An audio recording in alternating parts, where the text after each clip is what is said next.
¿Qué tal? A ver, los mercados están cayendo, la tensión geopolítica no para de crecer y la verdad todo parece un caos.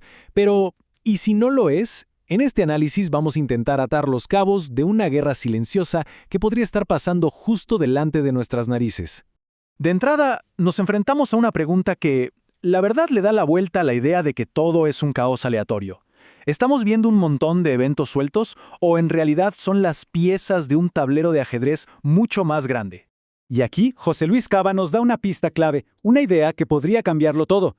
La tesis es esta. Nada de esto es casualidad, es un juego estratégico muy bien calculado. Vamos a ver cómo se estaría desarrollando este plan.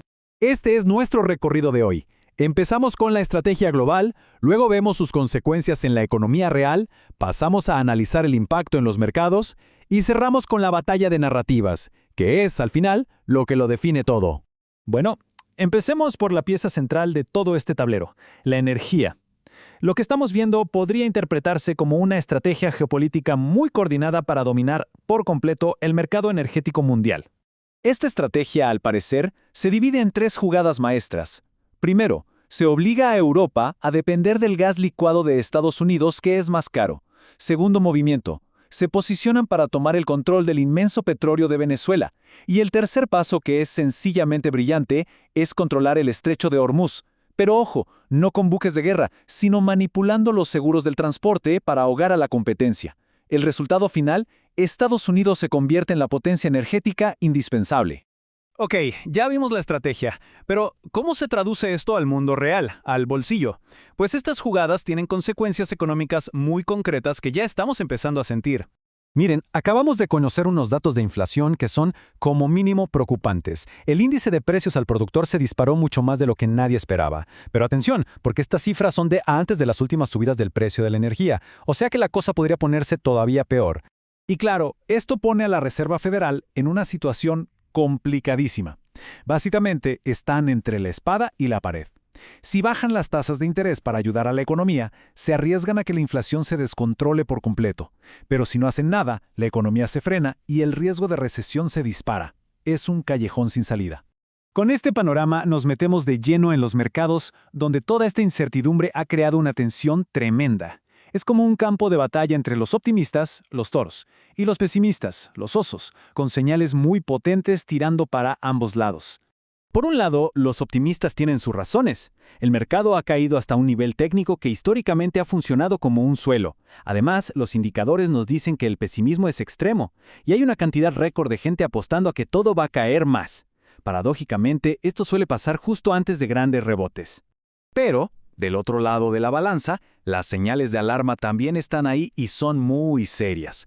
En los gráficos se están formando patrones bastante negativos, la debilidad se mantiene y la probabilidad de una recesión, según agencias como Moody's, está en el nivel más alto desde la pandemia. La pregunta del millón es, ¿qué lado va a pesar más?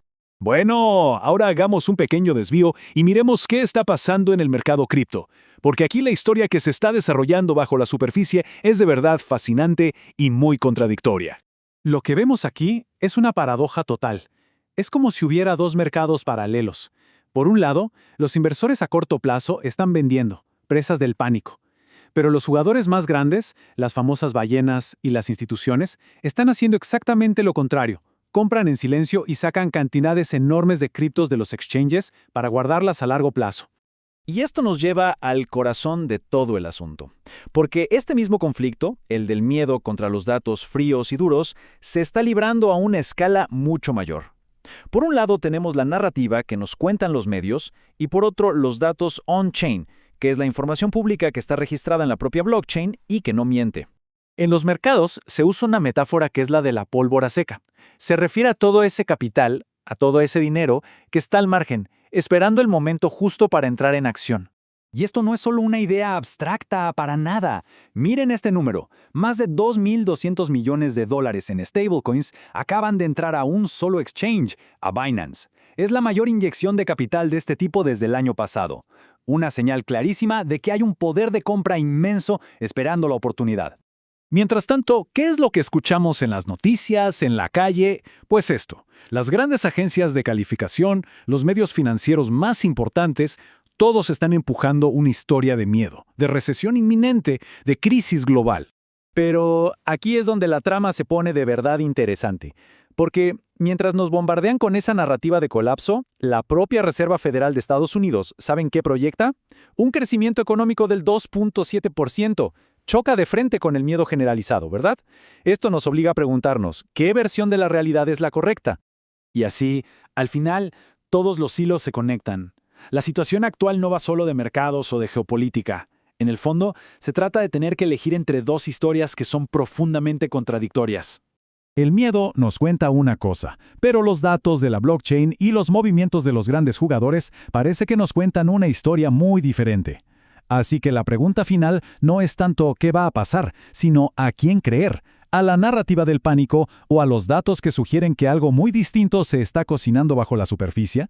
La respuesta podría definir el futuro de los mercados.